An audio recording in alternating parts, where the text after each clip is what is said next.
미꾸라지 한 마리가 온 운동회를 흐리게 한다는 속담이 있습니다. 별거 아닌 것 같은 작은 것 하나가 큰 것을 망가뜨린다는 그런 얘기입니다. 뉴욕에서 워싱턴 DC로 가는 기관차가 있었습니다. 기관차가 많은 물칸을 끌고 달리고 있었는데 갑자기 중간에 섰습니다. 왜 서게 됐는지 이유를 알기 위해서 그 조사하는 분들이, 요원들이, 철도 요원들이 그 기계를 조사를 했습니다. 한참 조사하다 보니까 전기가 통하는 파이프에 정말 미꾸라지 한 마리가 끼어 있었습니다. 그래서 이 기차가 가다가 중간에 섰다고 합니다. 그렇게 큰 기차, 엄청난 양의 물건을 끌고 가는 기차지만은 이 미꾸라지 한 마리가 그 구멍을 막아가지고 결국은 재구시를 못하게 됐다는 말입니다. 인생살이에 있어서도 별것이 아닌 것이 인생을 무너뜨리기도 합니다. 이건 별거 아니겠지라고 생각했던 것이 완전히 잘못되게 하는 경우가 있습니다. 오늘 본문에 나온 작은 여우라는 표현이 나오는데 바로 이 작은 여우가 그런 것입니다. 별거 아니겠지라고 생각한 것이 사실 망가뜨리는 것이죠. 한 인간을 망가뜨리는 정도가 아니라 가정을 잘못되게 하거나 심지어는 교회가 잘못되게 하거나 국가가 흔들리게 하거나 또는 국제관계에 있어서도 큰 문제를 일으키는 경우가 종종 있습니다. 별거 아닌 것 같은 것이 이렇게 큰 것들을 잘못되게 하는 경우를 얼마든지 볼 수가 있습니다. 사람들 가운데는 인품도 좋고 학식도 많고 가진 것도 많고 누가 보더라도 존경할 만한 사람인데 그에게 하나 문제가 되는 게 뭐냐면 고집이 너무 심해가지고 주변 사람들을 멀리하게 만들어서 결국은 그 사람이 고집 때문에 잘못되는 경우가 많이 있습니다. 이런 경우 그 사람은 고집이 작은 여우가 됩니다. 이런 경우가 얼마든지 있습니다. 또 어떤 사람은 사람이 마음도 넉넉해 보이고 인간관계도 괜찮아 보입니다. 그런데 술을 너무 좋아해요. 술을 너무 좋아해서 술 때문에 몸도 망가지고 삶도 망가지는 경우가 있습니다.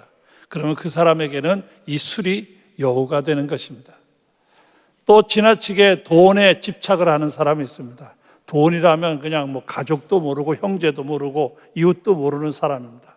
결국 그 사람에게는 이 돈이 작은 여우가 될 수가 있습니다. 신앙생활도 마찬가지입니다. 신앙생활에도 게으르거나 또는 늘 교회 다니다 보니까 타성에 붙거나 아니면 좀 오래 믿었다고 해서 우쭐대거나 하는 교만이 그 자리에 잡게 되면 이런 것들이 작은 여우가 돼서 그의 신앙을 무너뜨리게 되는 경우가 있습니다. 그래서 이 작다고 무시하셔서는 안 됩니다. 어떤 사람이 뉴욕에서 LA 로스앤젤레스까지 이 대륙 횡단을 했어요. 그것도 걸어서 몇 년에 걸쳐서 이걸 걸은 거예요. 자동차로 계속 달려도 거의 보름을 달려야 하는 그 큰 대륙을 걸어서 했으니 대단하죠. 그래서 많은 사람들이 그에게 몰려들었습니다. 기자들이 와서 인터뷰를 하게 됐어요. 어떤 사람이 물었어요. 당신이 이 대륙을 횡단하는데 가장 어려웠던 것이 무엇입니까? 혹시 미시시피 강을 건널 때 어려웠습니까? 라고 물었습니다. 그래서 그 사람 말하기를 아닙니다. 이렇게 대답을 했어요. 그러자 미국의 대륙을 가로막고 있는 큰 산맥이 있어요. 럭키 산맥이라고. 그 럭키 산맥을 넘을 때 가장 어려웠습니까? 라고 물었어요. 그래서 그 사람 말하기를 아닙니다. 이렇게 대답하는 거예요. 그러면 가장 어려웠던 것이 무엇입니까? 이렇게 묻자 그가 대답하기를 걷고 있는 동안에 내 발에 모래가 들어올 때 가장 어려웠습니다. 이렇게 대답을 했다는 이야기가 있어요. 그 작은 것이 큰 일을 해나가는데 그렇게 그를 힘들게 했다는 말입니다. 결코 작다고 무시하거나 작다고 외면해서는 안 되죠. 이 작은 것들이 때로는 큰 일을 망가뜨릴 수가 있기 때문입니다. 오늘 봉독한 성경 말씀에 보면 우리를 위하여 여우 곧 포도원을 허는 작은 여우를 잡으라. 우리의 포도원에 꽃이 피었습니다. 여기 보면 포도원에 꽃이 피어서 기대할 만한 그런 포도원인데 작은 여우가 와가지고 다 물어뜯거나 잘못되게 해서 포도원을 망가뜨릴 수가 있다 그 말입니다. 그래서 이 작은 여우를 잡아야 되지 않겠냐 하는 말씀입니다. 꽃이 피고 아름다운 이 포도원을 무엇으로 설명할 수 있느냐? 물론 여러 가지로 설명할 수 있어요. 어떤 분은 행복한 가정이라고 말할 수도 있고, 어떤 이면 따뜻한 교회를 말할 수도 있고, 어떤 때는 국가를 의미할 수도 있습니다. 여러 가지 아름다운 공동체를 의미해 갈 수가 있습니다. 지금은 가정의 달이기 때문에 가정이라는 데다 포커스를 두고 거기에 초점을 맞춰서 말씀을 함께 생각하려고 합니다. 세실 마이어스라는 사람이 쓴 책 가운데 행복한 우리 가정이라는 책이 있어요. 그 행복한 우리 가정이라는 책을 읽다 보면 거기에 이분이 이 구절을 인용하면서 우리 가정을 병들게 하는 작은 여우 3마리가 있다, 이렇게 그분이 소개하는 게 있습니다. 그걸 잠깐 참고하면서 말씀을 나누려고 합니다. 이 세실 마이어스가 하는 말 가운데 첫째, 우리 가정을 병들게 하는 첫째 요인이 뭐냐? 작은 여우는 돈이다, 이렇게 말합니다. 사실 돈이라는 건 우리 삶에 유용합니다. 돈이 있으면 편리하죠. 여러 가지 도움도 됩니다. 여유도 있고 넉넉함도 있을 수가 있습니다. 그러나 돈을 너무 사랑하게 되면 이건 큰 문제가 되는 것이죠. 이게 돈이 있으면 이건 잘못되기 쉽습니다. 부부관계가 돈 때문에 갈라지는 경우도 얼마든지 있고, 심지어는 형제끼리 서로 고소하는 경우도 있고, 얼마 전에도 보니까 부모와 자식이 재판하는 것도 보았습니다. 이 돈이라는 것이 잘못하면 이렇게 가정을 망가뜨리게 됩니다. 그래서 이건 작은 여우라 이렇게 표현합니다. 디모데전서 3장 3절에 보면 교회 일을 감당하는 감독들은 어떤 사람이어야 되느냐? 돈을 사랑치 아니하며, 이 조건이 들어갑니다. 돈을 사랑하는 사람은 교회 감독의 자격이 없다는 얘기죠. 그 다음에 디모데후서 3장 2절에 보면 마지막 말세가 되면은 사람들 가운데 돈을 사랑하는 형세가 점점 늘어날 것이다. 이게 말세의 한 징조 가운데 하나라고 설명합니다. 또 디모데전서 6장 10절에 가보면 돈을 사랑함이 일만 악의 뿌리가 된다, 이렇게 말하고 있습니다. 돈이 유용한 건 사실이지만 돈을 사랑하게 되면 이것은 크게 잘못된다, 그 말입니다. 돈이 할 수 있는 것과 할 수 없는 것에 대해서 어떤 분이 이런 글을 썼더라고요. 돈으로 침대는 살 수 있어도 잠은 못 삽니다. 책은 살 수 있어도 두뇌는 못 삽니다. 음식은 살 수 있어도 식욕은 못 삽니다. 장신구는 살 수 있어도 아름다움은 못 삽니다. 집은 살 수 있어도 가정은 못 삽니다. 약은 살 수 있어도 건강은 못 삽니다. 고급 물건을 살 수 있어도 문화는 못 삽니다. 장난감을 살 수 있어도 행복은 못 삽니다. 십자가상을 살 수 있어도 구원은 못 삽니다. 이런 글을 썼어요. 돈이 유용한 건 사실이에요. 사실 그러나 그 돈이 우리 인간의 근본적인 문제를 하나도 해결해 주는 것은 없다는 사실입니다. 그러나 이 돈의 유용함보다도 돈을 사랑하게 되는 사람은 겨우 여우에 홀린 사람이 되는 것입니다. 두 번째로는, 문제점으로 지적한 두 번째는 뭐냐면 문화생활이라고 설명을 합니다. 점점 과학이 발달되면서 사람들은 편안한 삶을 추구하게 돼요. 그래서 점점 편리한 기계들이 나오게 되고, 그래서 기계화된 삶을 살기 시작을 합니다. 그런데 이것이 결국 잘못하면 가정을 망가뜨리게 된다, 그 말입니다. 텔레비전을 다 같이 가정이 앉아서 보고 있지만 대화는 단절되죠. 점점 삶에 여유가 생기면서 각각 자기 취미가 생기는 겁니다. 주부는 주부대로 자기 취미로 서예 교실을 간다든지, 남자들은 자기 취미대로 낚시를 가거나 골프를 치러 나간다든지, 또 아이들은 전자오락이나 뭐 이런 데 빠진다든지, 이러다 보니까 가정이 점점 이 문화생활이 점점 발달되면서 가정이 잘못되는 거예요. 가정이라는데 이 문화생활이 자칫 잘못하면 가정을 병들게 하는 작은 여우가 될 수 있다는 말입니다. 베드로전서 5장 2절에 보면 그들이 편안하다 안전하다 할 그때에 임신한 여자에게 해산의 고통이 이른 것 같지. 이제 좀 살만하다, 편안하다, 이만하면 괜찮다라는 마음을 가질 때 느닷없이 이런 어려움이 우리에게 다가올 수 있다라고 경고하고 있는 것을 볼 수가 있습니다. 세 번째 문제로는 이동성이라는 말을 쓰고 있습니다. 이동성이라는 말은 지나치게 움직인다는 말이죠. 저 공장을 찾아서, 일터를 찾아서 시골에서 도시로 자꾸 몰려드는 현상이 생기게 됩니다. 뿐만 아니라 그 외에도 점점 이동이 심하게 되죠.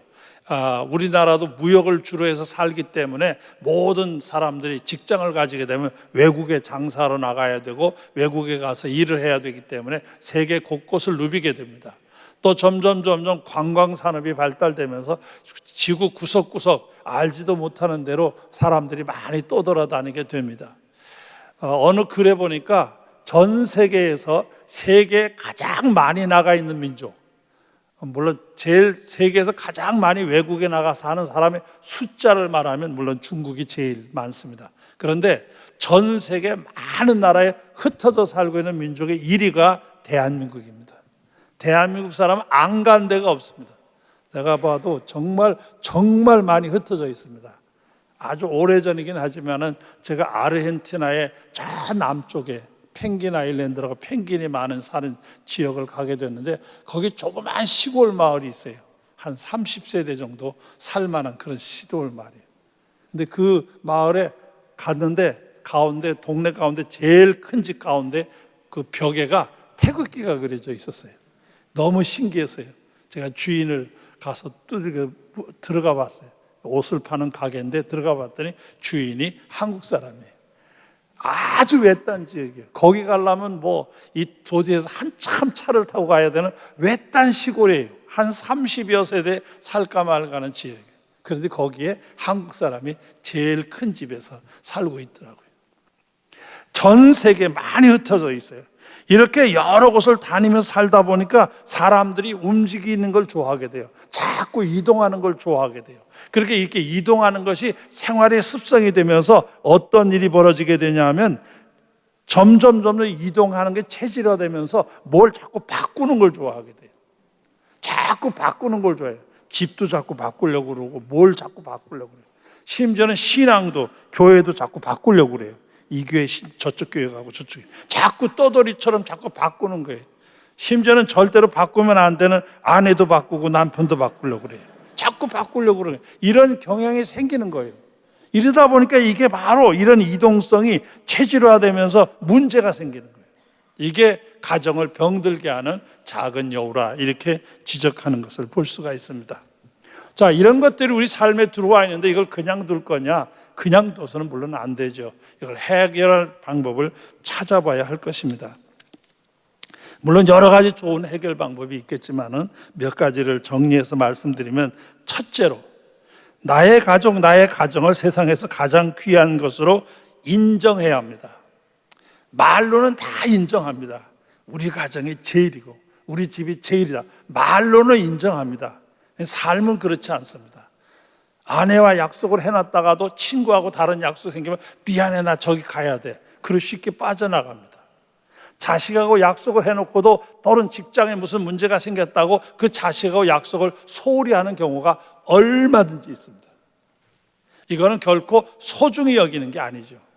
어떤 것보다도 그걸 제일 귀하게 여겨야 됩니다.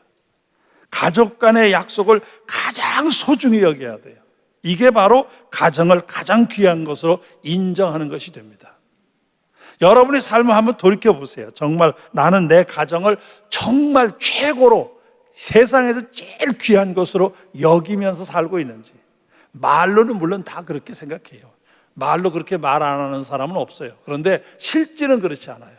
실제는 다른 것이 생기면 얼마든지 가족은 이건 안 해도 되는 거고 미뤄도 되는 거고 적당히 넘어가도 된다고 생각을 해요. 그 다음에 두 번째는 가정에서 식구들을 가장 진정한 정신적 가치를 인정해 줘야 된다, 이렇게 볼 수가 있습니다. 다시 말하면 사회에서는 그가 어떤 능력이 있느냐를 가지고 인정을 받아요. 그 사람이 능력이 있다, 돈이 많다, 권력이 있다, 지식이 있다, 이러면 인정을 받아요. 그러나 그게 없으면 인정을 못 받죠. 그런데 심지어는 가정에서도 그래서는 안 된다, 그 말이에요. 가정에서는 아버지면 그냥 아버지인 거예요. 어머니면 그냥 어머니인 거예요. 그가 능력이 있거나 없거나 그건 상관없어요. 그가 어떤 뭘 가지고 있거나 없거나 상관없어요. 그냥 아버지면 아버지인 거예요. 어머니면 어머니인 거예요. 자식도 마찬가지예요. 자식이 학교에 성적이 좋으면 내 자식이 되는 거고, 학교 성적이 나쁘거나 모자라면 이건 자식이 아닌 것처럼 그렇게 해서는 안 된다, 그 말이에요. 그냥 집안에서는 아버지는 그냥 아버지예요. 어머니는 그냥 어머니인 거예요. 아들이면 그냥 아들이고 딸이면 그냥 딸인 거예요. 다른 이유가 붙어서는 안 돼요.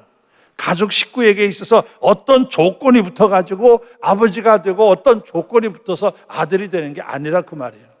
적어도 가정에서는 그냥 아버지는 아버지로서 존경을 받아야 돼요. 자식은 자식으로서 사랑을 받을 수 있어야 된다, 그 말이에요. 그래야 그 가정이 건강한 가족이 될 수가 있어요. 그 다음에 세 번째로는 가정은 매력이 있어야 돼요. 이 매력이 있다는 말은 심리학에서는 유인성이라는 말을 써요. 유인성이라는 말은 끌린다는 뜻이에요. 어쩐지 좋은 거예요. 왠지 마음에 드는 거예요. 어쩐지 마음에 들어, 뭐 그런 거 있잖아요. 이게 마찬가지예요. 가정이 어쩐지 마음이 끌려야 돼요. 직장에서 일하는 사람이 빨리 끝나고 집에 가고 싶어야 돼요. 학교에서 공부하던 아이들도 끝나면 빨리 집에 가고 싶어야 돼요. 주부들도 빨리 집에 가서 있고 싶어야 돼요. 자꾸 딴 데가 생각이 나는 거예요. 끝나도 집에 가고 싶은 마음이 없어요. 가능하면 집에 늦게 들어가려고 친구들하고 다른 자리를 마련해서 2차, 3차까지 가다가 거의 그냥 늦게 겨우 들어가는 거예요. 아이들도 오락실로 뛰고 이리 뛰다가 안 들어가고 싶은 거예요. 그래서는 안 된다, 그 말이에요. 적어도 가정이 끌어들이는 힘, 매력 또는 유인성이 있어야 된다, 그런 말입니다. 여러분의 가정을 어떻게 하면 우리 식구들이 다 오고 싶어하는, 그리고 뭔가 끌리는 힘이 있는 그런 가정이 될 수 있는지를 생각해 봐야 됩니다. 그리고 그 해법을 찾아야 돼요. 그렇지 않으면 행복한 가정을 이끌어갈 수가 없다는 말입니다.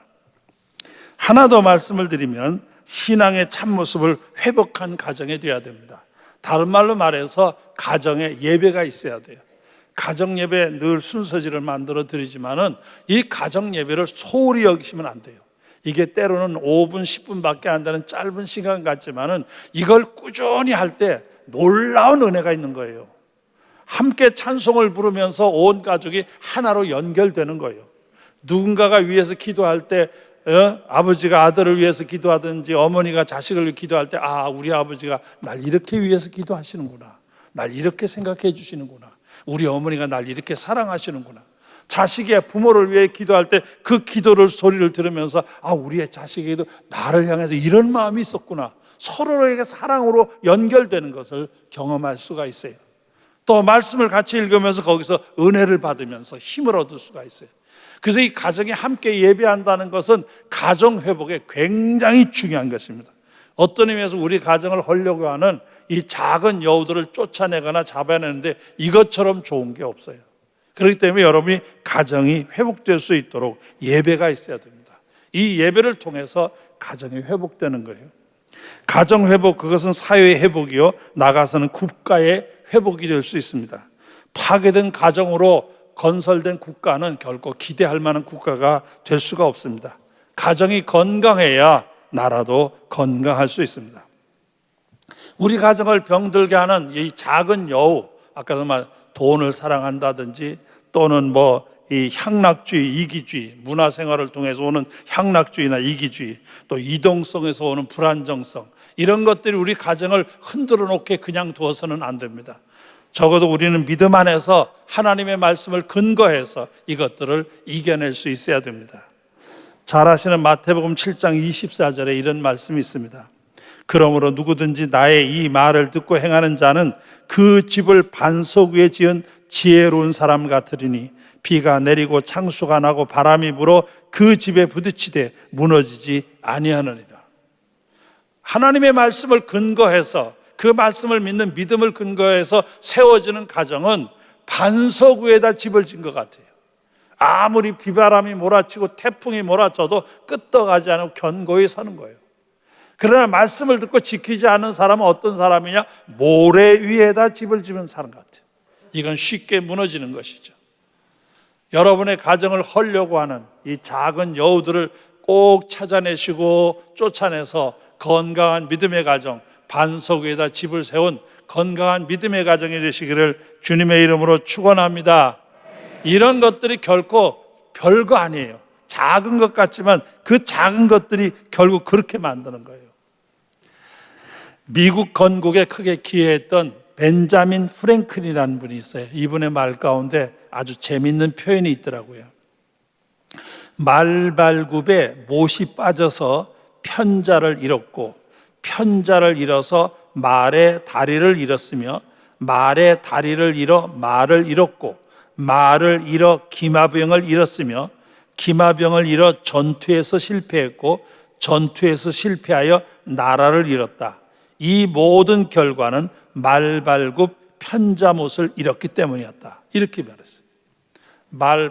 발에다가 그 바닥에 이 편자를 이렇게 쇠로 된 걸 박아주는데, 이 박아주는데 거기에 못이 하나 잘못된 거예요. 그 못이 하나 잘못된 것 때문에 이 편자가 잘못되고, 편자가 잘못되니까 말이 제대로 뛰지 못하고 다리를 다치게 되고, 다리를 다치다 보니까 말을 잃게 되고, 말을 잃게 되니까 기마병이 잃게 되고, 기마병을 잃다 보니까 전쟁에서 실패하게 되고, 전쟁에서 실패하다 보니까 나라를 잃게 되었다. 나라가 망하게 됐다 그 말이에요. 근데 나라가 망한 그 원인을 찾아보고 들어가 보니까 작은 못 하나 때문이었다, 그런 얘기예요. 작다고 소홀히 하면 안 돼요. 작은 것이 큰 것을 이루어낼 수도 있고, 작은 것이 큰 것을 망가뜨릴 수도 있어요. 여러분이 가정에서 다정한 말 한마디, 따뜻한 미소, 작은 배려, 이런 것이 있으면 여러분의 가정이 훨씬 더 따뜻하고 건강한 가정이 될 수가 있습니다.